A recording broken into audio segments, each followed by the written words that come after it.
অনেক কিছুরই তো পরোটা খেয়েছি, তা আজকে ভাবলাম যে একটু নতুন ধরনের পরোটা করি, সয়াবিনের পরোটা।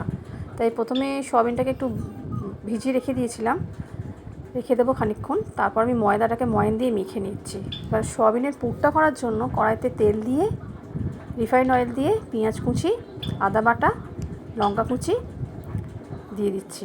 দিয়ে সয়াবিনটাকে আমি সেদ্ধ করে নিয়ে একটু মিক্সিতে ঘুরিয়ে নিয়েছিলাম। তারপর সয়াবিনটা আমি দিয়ে দিলাম কড়াতে, হলুদ পরিমাণ মতো, হলুদ, লঙ্কা গুঁড়ো, নুন আর একটু গরম মশলা আর সামান্য চিনি দিয়ে পুরটা করে নিলাম।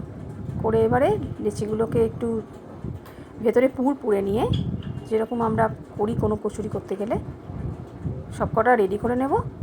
নিয়ে এবার পরোটার আকারে গোল করে বেলে নিয়ে কড়াতে দেবো। এপিট ওপিট দুপিট ভাজা হয়ে গেলে ভালো করে একটু লাল লাল করে ভেজে নেব।